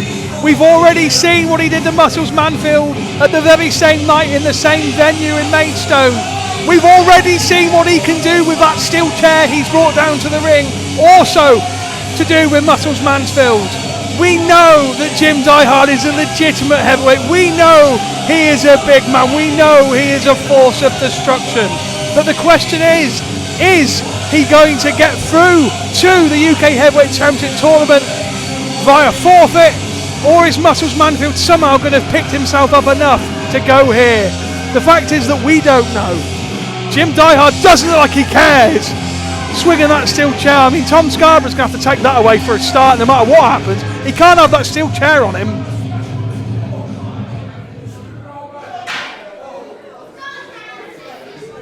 We have our first contact in the ring, and introducing his opponent.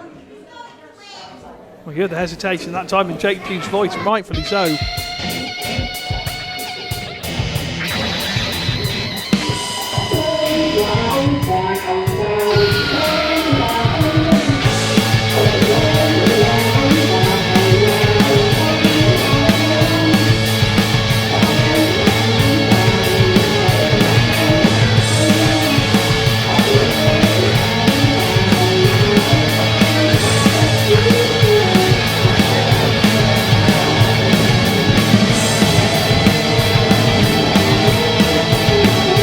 Muscles Mansfield should have appeared by now. There's no sign of him at this point.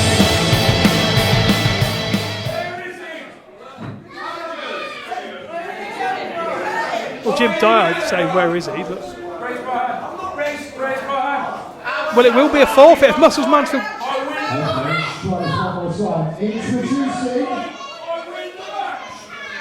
Oh, Diehard's got a point. He will win the match by forfeit. His opponent. If Mansfield can't come out, and it looks like he can't, then Jim Diehard would win this by forfeit, which would be a shame. It would have no main event, folks. At the time, we could wrap up and say goodnight.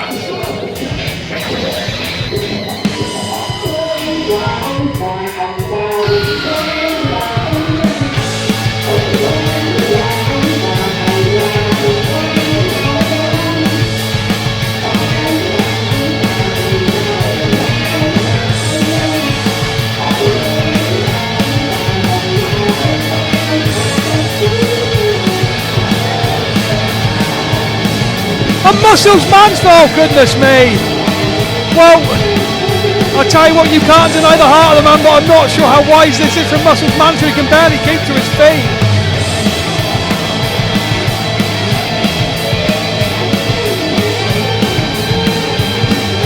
Muscles Mansfield barely getting to his feet.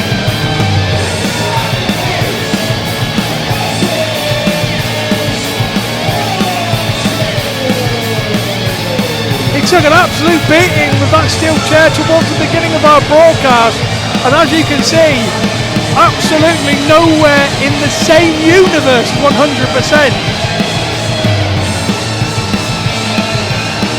But you've got to give credit to Mansfield. He's actually taken the time to obviously recuperate and to think about what he's going to do, and well, he's thought about it. Was it a good call? Was it a...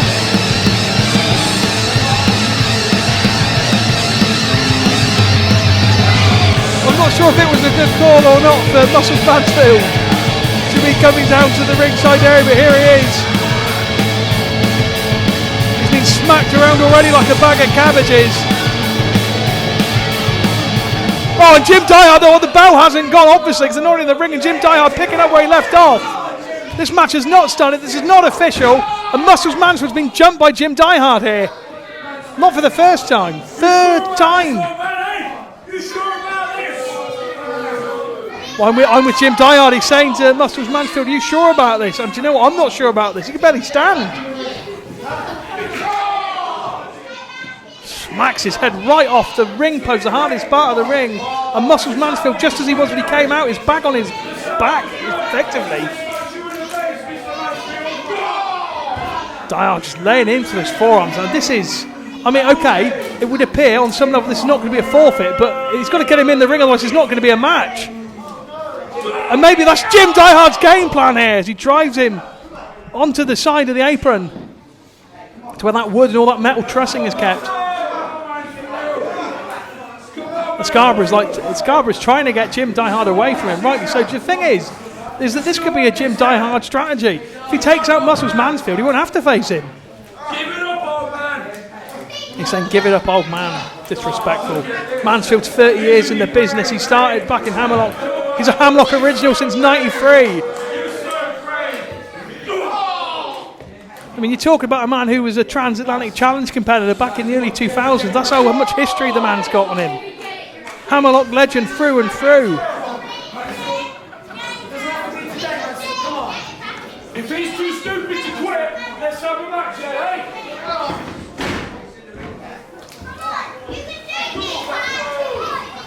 And one of the members of the Hammerlock Horsemen finds himself in very unsavoury territory at the moment.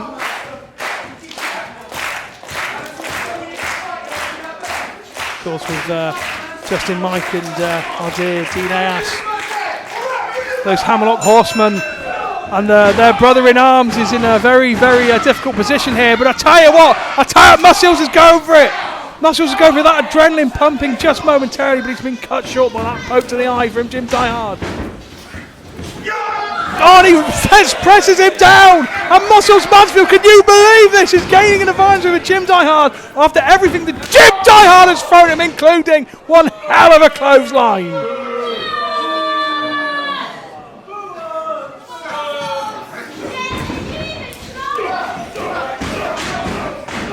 Muscles Mansfield, of course, they're not the only one made in the Hammerlock mould. Trained by Andre Baker himself and Majik was Jim Diehard over 20 years ago, right here in Hammerlock. Hammerlock knows about Muscles Mansfield, he knows all about him. You could argue that's why he jumped him with the steel chair in the first place. He knows what Mansfield is capable of. He knows what kind of resiliency he has. Maybe Diehard didn't want to take any chances. Take the steel chair. Maybe he was trying to soften up Mansfield. Maybe he was just hoping that he would get the win by forfeit. Remember, he wants in that championship tournament just as much as everybody else does. He wants to join Charles Samuels in the tournament bracket. He won't care how he gets there.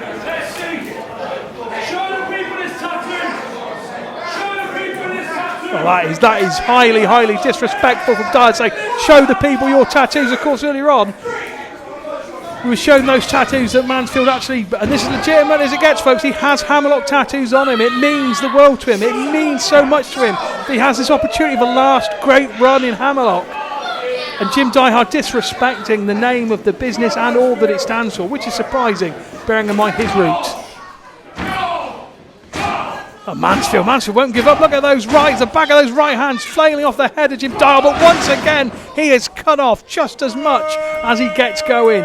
4 or 5 strikes and then bam! The unit smacks him. Down goes Mansfield. It has been the tale since the bell rang.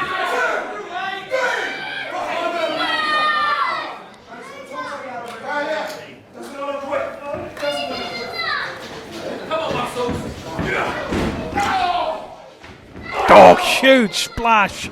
Huge splash from the big Jim Diehard. Tail of the tape, as you can tell, it favours Jim Diehard. He's got the height, he's got the weight, the power game is very much in his purview. Mansfield has more experience, but when you've been taken out by a steel chair, when you've been devastated like you have been since before and after the bell rang in this contest, what really is experience going to count? So I tell you what, experience can't hurt start that one again. Experience can't heal, I should say. Can't heal the back. Can't heal the leg. Can't heal those steel chair shots that Jim Diehard has inflicted. I tell you what, experience is not going to cushion this impact whatsoever. I was thinking powerbomb, and Muscles Mansfield is fighting for everything he's got because he knows if Diehard hooks him and drops him, that will be it. The native has seen him in London. Takes an Irish whip once again. The turnbuckle. How many Irish whips has Mansfield taken since the start of this contest? Diehard has just been roughhousing him from the get-go.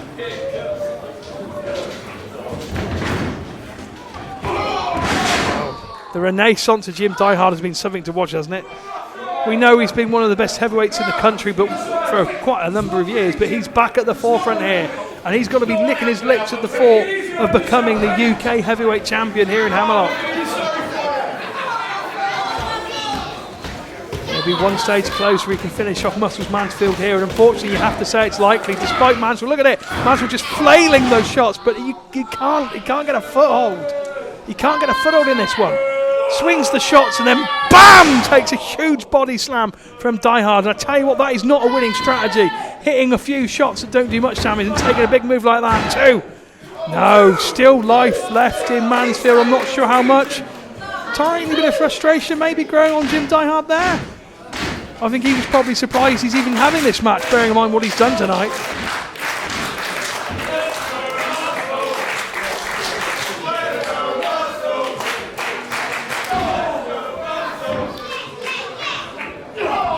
Fans trying to will Muscles Mansfield back to his feet, but you know what? You have to wonder at this point whether that's just going to cause him more pain. Huge 280-pound elbow from the big man. Doesn't hook the leg, puts almost no purchase on the shoulders, and you know what? He's still almost got him. Are you surprised? There's a 280-pound elbow to the man's ribcage.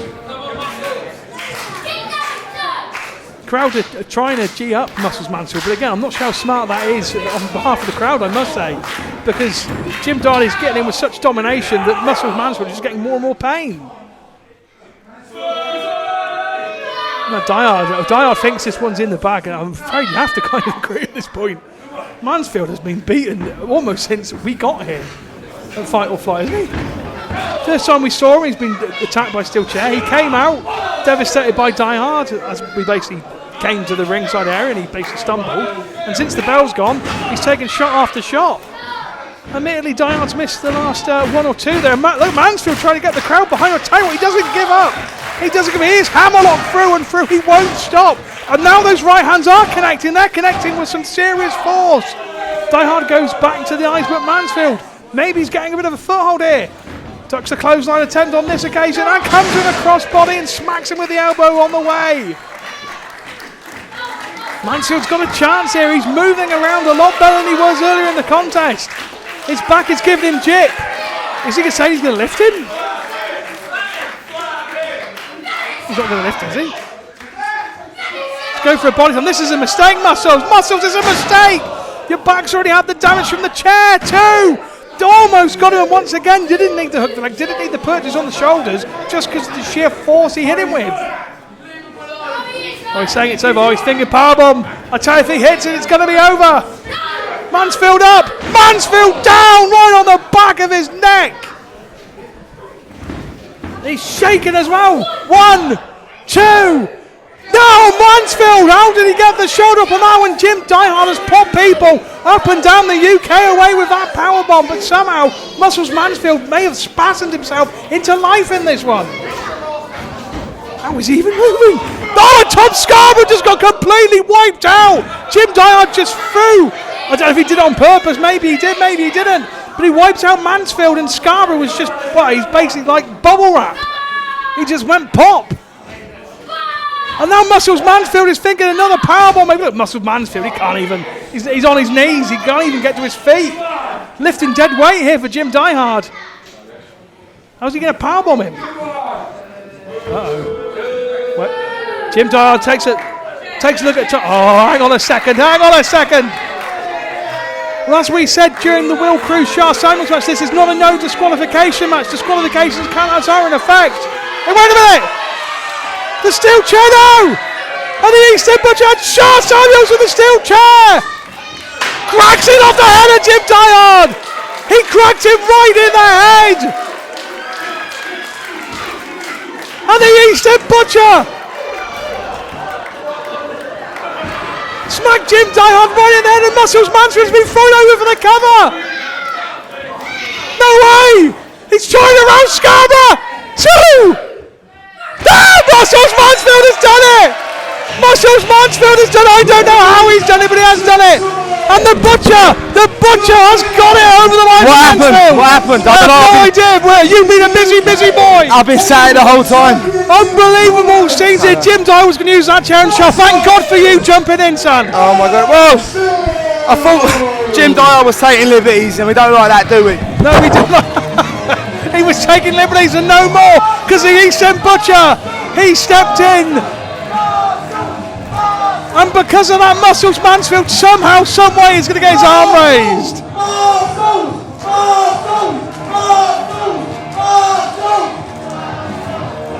Muscles Mansfield, who got beaten to death with his steel chair earlier on in the contest. He came out to the ringside, could barely stand. He got pasted by Jim Diehard. In the ring, he was destroyed. And somehow, the miracle of Sevenoaks has happened before your very eyes.